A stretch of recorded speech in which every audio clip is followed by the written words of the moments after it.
जी अमित जी बोल रहे हैं। हाँ बोल रहे हैं भैया। जी सर, अमित जी एक बात बताएंगे हमें। अब भैया अपना परिचय बता दें आप। हमारा नाम नाम क्या बताना है, ऐसे ही बात करते हैं ना। नाम बता दीजिए तो ज्यादा अच्छा रहेगा ना भैया। हमें कैसे पता चलेगा कौन है सामने। हमारा नाम है राजा राम कुलकर्णी। अच्छा, क्या करते हैं राजा राम जी। हम पुजारी है मंदिर के। अच्छा अच्छा, कौन से मंदिर के। हम महाकालेश्वर में पूजा पाठ करते हैं। कहाँ पे महाकालेश्वर।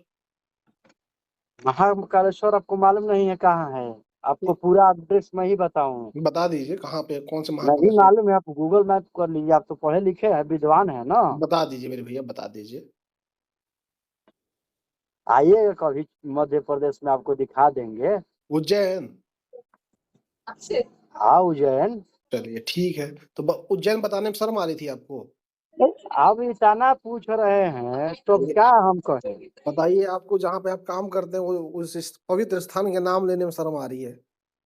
नहीं, शर्म के आपको मालूम ही है कहाँ है, तो हम क्या बताएं? नहीं, हम आपको बताने में, हमने आपसे पूछ लिया कि आपका कौन से स्थान है, नहीं, स्थान का चलिए नाम मेरा बताने में देखिए, शर्म आ मेरा रही है। मैं देखिए, मैं चलिए सब्जेक्ट से छोड़िए आगे भटक जाऊंगा। बताइए अमित बताइए जी, बताइए क्या कह रहे हैं।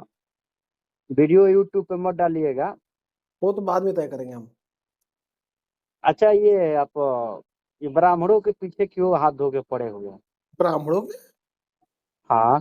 जैसे कहीं अब बताइए जहाँ पे हमने कहा कि हम ब्राह्मणों के पीछे हाथ धो के पड़े हैं। तो पोंगा पंडित कह कह के तो पोंगा जब पंडित आपका वीडियो देखते तो हैं। आप एक ऐसे मान रहे हैं कि पोंगा पंडित ब्राह्मण है। आपने एक तो ऐसे मान पंडित लिया। तो ब्राह्मण ही होता है ना। नहीं भाई, हम तो पंडित भी नहीं कह रहे, हम तो पोंगा पंडित कह रहे हैं। तो आप कैसे मान ली कि पोंगा पंडित ब्राह्मण होते हैं। आप आज कैसे डिसाइड करते हैं पोंगा पंडित कौन होता है? हम तो बात करके डिसाइड करते हैं कि जो व्यक्ति मुझे कहता तो है। लगता है कि आप ही पोंगा पत्रकार हैं। नहीं, हम तो नहीं है, लेकिन हम तो बात करके डिसाइड करते हैं। जैसे आप आपसे बात कर रहे हैं, आपको हाँ। पोंगा पंडित के बारे में जानकारी ही नहीं है, और ना तो पंडित के बारे में जानकारी है। तो जिसके बारे में जानकारी ना हो और उसके बारे में बताना, तो उसी को कहते हैं पोंगा पंडित। तो आप पोंगा पंडित की कैटेगरी में आ गए।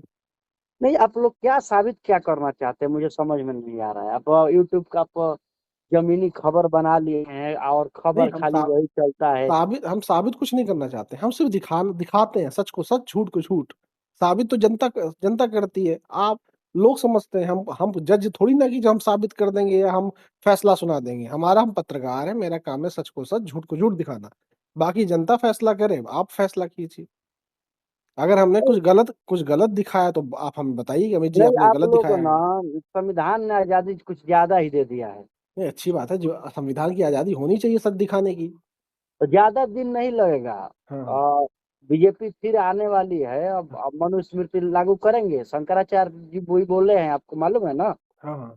तो आप जैसे लोगों का ही पहले हम लोग इलाज करेंगे। अच्छा, मनुस्मृति लागू करके। और क्या? तो जैसे अंबेडकर जी ने मनुस्मृति को फाड़ के फेंक दिया था, और आज तक कुछ पोंगा पंडित ये साबित करने में लगे हैं कि अंबेडकर जी ने संविधान नहीं लिखा था, उसी तरीके से पोंगा पंडित यह कहते मर जाएंगे कि हम मनुस्मृति लागू करेंगे। नहीं, आप लोगों का लिस्ट हम नाम अलग से लिख रहे हैं, बना रहे हैं। नहीं, बनाइए, अच्छे से बनाइए और सुनिए। उसकी रोज जाप भी किया कीजिए। रोज आपका मोक्ष मोक्ष मिल जाएगा आपको। अब आप हमें सिखा रहे हैं? नहीं आप आपके बाप दादा गाय भैंस चराते चराते मर गए और आप हमें सिखाएंगे? नहीं नहीं, गाय भैंस चराते चराते मर गए, अच्छी बात है भाई। हम लोगों ने पशुपालन का काम किया, भीख तो नहीं मांगा ना। भाई आप बताओ, किसी को मूर्ख तो नहीं बनाया ना। हम इस किसी देश में किसी किसी को आपको मालूम है, सुनिए सुनिए सुन लो मेरे हम। भैया, हाँ। किसी को मूर्ख नहीं बनाया, भीख नहीं मांगा, किसी के साथ अत्याचार नहीं किया, लूट नहीं किया, स्तन टैक्स नहीं लिया। ये तो नीच पोंगा पंडितों ने किया। अब उन लोगों ने देश को बर्बाद कर और दिया। और देश को जीरो हमने दिया। देश को जीरो फिर आपने दिया। फिर कैसे दिया। आर्यभट्ट कौन थे? तो आर्यभट्ट ब्राह्मण थे ना भैया। हाँ, तो फिर जीरो दिया ना हमने देश को। तो आर्यभट्ट ब्राह्मण होने से उन्होंने जीरो दिया कि वो पंडित होने से दिया। और नहीं, आप आप बोल रहे हैं कि अरे सुन हम लो। लोग भीख मांग रहे थे। तो भाई गीता जो पढ़ रहे हो किसने दिया। इस देश को गीता जो पढ़ रहने रहे हो, लायक सुनो हम बताए, अरे हम बताओ, लोगों ने ही बनाया है। अरे जो भागवत कथा कह रहे हो वो किसकी है? और जो रामचरितमानस कह रहे हो किसकी है? जो क्या कहते हैं तुम गीता का उपदेश दे रहे हो किसका है? परशुराम जी ने गीता लिखा था। अच्छा, तो ये कहाँ पे पढ़े थे? व्हाट्सएप यूनिवर्सिटी में पढ़े थे, कहाँ पढ़े थे? व्हाट्सएप का यूनिवर्सिटी में क्या है, आप पता कीजिए। अब वही तो अब पूछ रहे हैं। आप ही व्हाट्सएप यूनिवर्सिटी या व्हाट्सएप पत्रकार लगते तो हैं। व्हाट्सएप यूनिवर्सिटी में पढ़े थे क्या ये चीजें? भगवत गीता को परशुराम महाराज ने लिखा था और तुलसीदास दुबे जी गीता को? रामायण लिखे थे। गीता को परशुराम जी ने लिखा था? फिर कहाँ पढ़े थे ये चीज? पढ़े क्या है, भारत का जो संविधान आप जो अरे पढ़े बोलते हैं ना, डॉक्टर बाबा साहब अम्बेडकर। इसको बाबा कहाँ साहब पढ़े ने थे? नहीं लिखा है सर। आपको इसको पता होना चाहिए, BN राव ने लिखा है संविधान। हाँ हाँ, तो जैसे वो भी ब्राह्मण थे। हाँ हाँ बताएं, जैसे ये क्या कहते हैं ये सब तुम तर्क देते देते खत्म हो गए, उसी तरीके से जो सोच रहे हो कि मनुस्मृति आएगी ऐसे ये भी नहीं, सोचते सोचते खत्म हो जाएंगे। ये पोंगा पंडितों का काम ही होता है नफरत फैलाना, अफवाह आप फैलाना। पता कीजिएगा, बाबा साहब स्वयं बोले हैं, BN राव उसमें बहुत बड़ा उनका रोल है। बाबा साहब तो छोटे मोटे कलाकार थे। हम भी कहते हैं हम भी कहते हैं, हम कहीं जाते हैं एक जगह से दूसरी जगह तो हम कहते हैं कि हाँ हमारे जूता पॉलिश करने वाले ने बहुत अच्छा जूता पॉलिश किया, हम यहाँ तक पहुंच गए, साफ सुथरा हमारा जूता है। मतलब BN राव को आप जूता पॉलिश करने वाला बता रहे हैं क्या? हमने ऐसा नहीं कहा, हमने सहयोग की बात पर बताया। आपको लगा ऐसा, हम तो क्या कर सकते हैं, हम तो उनका सम्मान करते हैं। नहीं, आप लोग सम्मान नहीं कर रहे हैं, आप ब्राह्मण का अपमान कर रहे नहीं हैं। नहीं बिल्कुल नहीं, बिल्कुल सोचिए, हम हम हमारे ब्रा, वंशजों ने ब्रा, समुद्र के, नहीं हम नहीं लोग समुद्र भी पी जाते हैं। नहीं नहीं नहीं, ब्राह्मणों का हम बहुत सम्मान करते हैं, मेरे भाई हैं, दोस्त। हम पोंगा पंडितों का विरोध करते हैं, वो बहुत घटिया नीच होते हैं, वो लोगों को बांट देते हैं, वो ब्राह्मणों में भी नीच खोज लेते हैं। पोंगा पंडित वो नहीं है, अनुरुद्धाचार्य, वो क्या कहते हैं, वो है एक रामभद्राचार्य, ये सब पोंगा पंडित है। हमारे पूर्वजों ने 21 बार छतरी विहीन किया पृथ्वी को। हमने समुद्र को सोख लिया था। सोख लिए था। हाँ, तो इसलिए अमित जी ये आप अच्छा ये हमारे बताइए, सुनिए, राडार अच्छा पे आ गए कहाँ हैं। कहाँ के रहने वाले हैं आप? कहाँ नहीं, के रह क्या मतलब आएंगे क्या मिलने के लिए? मुझे धमकी दे रहे हैं आप? नहीं नहीं, धमकी नहीं दे रहे, वहां पे बाढ़ वो आती होगी, सोख लिया कीजिए। सोखते क्यों नहीं? आजकल बाढ़ में बहुत ज्यादा तबाही हो रही है, ये भूस्खलन, ये पानी उनी गिर रहा है बहुत सारा, जहाँ पे ये बाढ़ तो आ जाती है, हमारे खेती खराब हो जाती है, सोखते क्यों नहीं हमारे है? हमारे इंद्र भगवान जब ये आपके जैसे दुष्टों से दुखी होके वो बारिश करते हैं। तो आप सोख लिया कीजिए ना, सोखते क्यों नहीं है आप? नहीं, हम क्यों करें? हम इंद्र हमारे पड़ोस, हमारे हमारे पूर्वज हैं। अच्छा अच्छा। हम क्यों करें? उनके कार्य में हम बाधा क्यों डालें? नहीं नहीं, हम धर्म धर्म विरोधी काम थोड़े करेंगे। जब भगवान कृष्ण ना गोवर्धन को उठाए थे, तो कुछ पोंगा पंडितों ने कहा था कि इंद्र को आप अन्न चढ़ाइए, इंद्र को 56 भोग चढ़ाइए, इंद्र खुश रहेंगे।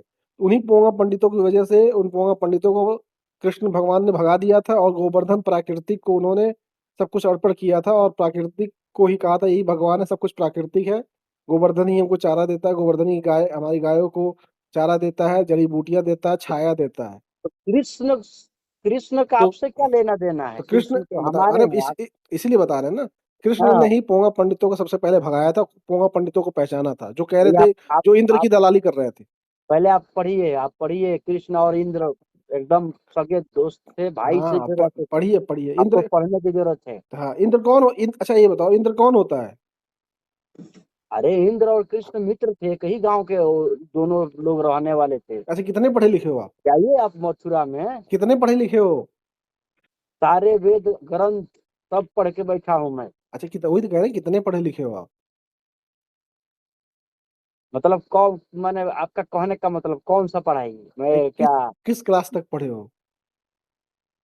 कला से क्या, हम भी वेद शास्त्र का अध्ययन करते हैं। कौन से वेद शास्त्र का अध्ययन किए हो आप? पता चलेगा जब मनुस्मृति हम लोग लागू करेंगे। अरे एक वेद शास्त्र का नाम तो बता दो मेरे भाई। ऋग्वेद, हाँ, अथर्ववेद, यजुर्वेद, सामवेद, विष्णु पुराण, शिव पुराण, ये सब पढ़ के हम बैठे हैं। सबसे ज्यादा कौन सा? हम तो कंटिन्यू बारी बारी सब पढ़ते हैं। सबसे ज्यादा किसमें आपका हमारा अध्ययन है? काम है धर्म की रक्षा करना, अरे वो बताओ सबसे आपके जैसे सब पापियों का नाश करना। हाँ ठीक है, ये बताओ सबसे ज्यादा आपका अध्ययन किसमें है, कौन से विषय में सबसे ज्यादा अध्ययन है?